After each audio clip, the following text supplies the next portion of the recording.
Իսկ այժմ թույլ տվեք խոսքը տալ նախագահ Իլհամ Ալիևին, ով մեզ միացել է տեսաձայնային կապով ելույթի համար։ Համեցեք, պարոն նախագահ։ Բարի ողջույններս Բաքվից։ Նախ եւ առաջ կցանկանայի երախտիկս հայտնել նախագահ Կոշտային հրավերի համար հանդես գալու ԵՔ 8-րդ գագաթնաժողովին։ Նախագահ Կոշտայի այցելության ընթացքում Ադրբեջան ավելի քիչ քան 8 ամիս առաջ, 2 ամիս առաջ ներողություն, մենք քննարկեցինք մասնակցությունը գագաթնաժողովին եւ համաձայնեցինք, որ ես կմիանամ տեսաձայնային կապով։ Ես կցանկանայի նաեւ իրազեկել լսարանին, որ հանդիպմանս ժամանակ նախագահ Կոշտայի եւ նախագահ ֆոն դեր Լայենի հետ Տիրանայում ինձ խնդրեցին կազմակերպել այս գործընթացը այնպես, որ մայիսի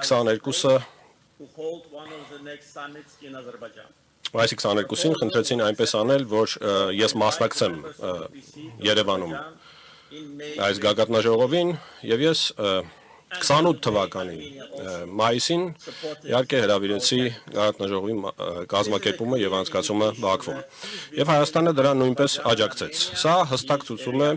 որ իրողությունը Հայաստանի եւ Ադրբեջանի միջև իրողություն է։ Մենք ավելի քան 9 ամիս ապրում ենք արդեն եւ սովորում ենք ապրել խաղաղության մեջ։ Անցած տարվա օգոստոսին Սպիտակ տանը Վաշինգտոնում Հայաստանն ու Ադրբեջանը ստորագրեցին ընդհանուր հռչակագիր, նախագահ Տրամպը դա նույնպես ստորագրեց որպես վկա։ Հայաստանի եւ Ադրբեջանի արտաքին գործերի նախարարները նախաստորագրեցին այս համաձայնագրի տեքստը եւ մեզ համար եւ վստահ եմ մեր հայ գործընկերների համար խաղաղությունն արդեն իրականություն է։ Այդ փաստից հետո Ադրբեջանը միակողմանիորեն հանեց բոլոր տարանցման սահմանափակումները, որոնք դրված էին դեռ 90-ականների սկզբին, այդ պայից ի վեր մի քանի հազար տոննա բեռ հասել է Հայաստան Ադրբեջանի տարածքով, Ադրբեջանը ել ավելի առաջ գնալով սկսել է մատակարարել մեր նավթամթերքը, մասնավորապես բենզինը եւ դիզելը, առաջին անգամ դեպի Հայաստան։ Համապատասխանաբար ստեղծելով հենք մեր առևտրային հարաբերությունների համար։ Մի քանի հազար տոննա նավթամթերք արդեն արտահանվել է դեպի Հայաստան։ Եվս մեկ ձեռքբերում խաղաղության այս օրակարգի ներքո դա փոխկապակցվածությունն է, Տրամպի ճանապարհը բարգավաճման եւ խաղաղության անցնելու է Հայաստանով դեպի Նախիջևան եւ դառնալու է Միջին Միջանցքի մի մաս։ Եվ Հայաստանը եւ Ադրբեջանը արդեն տեսնում են խաղաղության պրակտիկ օգուտները։ Այս հնարավորությունից օգտվելով ես կցանկանայի երախտիկս հայտնել Եվրահանձնաժողովին վերջինիս դիրքորոշման համար Հայաստան-Ադրբեջան խաղաղության գործընթացի նկատմամբ։ Ցավոք սրտի ոչ բոլոր եվրոպական կառույցներն են ցուցադրել նույն մոտեցումը։ Նրանցից մեկը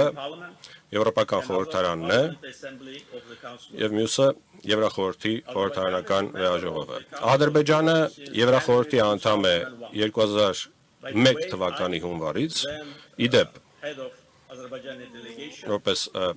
ադրբեջանական պատվիրակության ղեկավար այդ ժամանակ որպես խորհրդարանական ես հանդիսանում էի ՊԱՍԵ-ի ակտիվ անդամներից մեկը։ Մեր պատվիրակությունը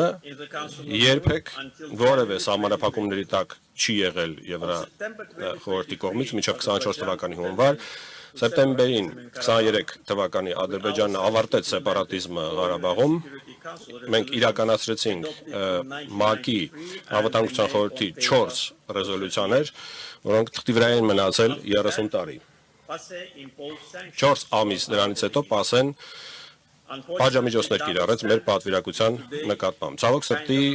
երկակի ստանդարտներն այսօր դարձել են աշխատավոճ ՊԱՍԵ-ի համար։ Ադրբեջանի տարածքային ամբողջականությունը նույն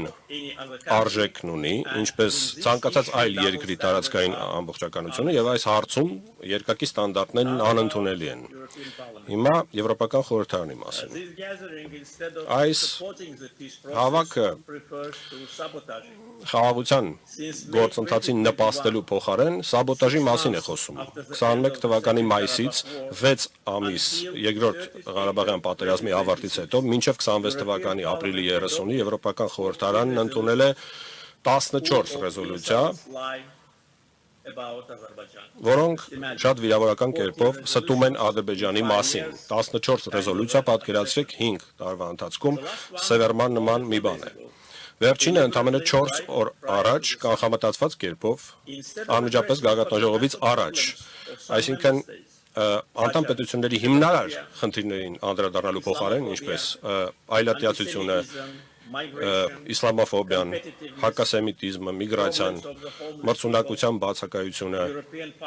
անտուն մարդկանց խնդիրները, Եվրոպական խորհրդարանը թիրախավորում է Ադրբեջանը, տարածելով զրպարտանք եւ սուտ։ Պատճառն այն է, որ Ադրբեջանը պաշտպանել է իր տարածքային ամբողջականությունը, ինքնիշխանությունը, վերջ դրել սեպարատիզմին եւ պատերազմական հանցագործներին բերել արդարության։ Մայիսի 1-ին Ադրբեջանի խորհրդարանը պաշտոնապես որոշել է կասեցնել համագործակցությունը Եվրոպական խորհրդարանի հետ բոլոր ոլորտներում, կասեցնել մասնակցությունը ԵՄ-Ադրբեջան խորհրդարանական փոխգործակցության կոմիտեի գործունեությունում եւ նախաձեռնել ընթացակարգ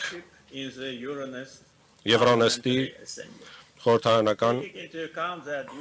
վեհաժողովին անդամակցության մասնակցության դադարեցման։ Մենք խորհրդարանական գագաթնաժողովի ընթացքում մեր դիտանկյունները եւ մտահոգող հարցերը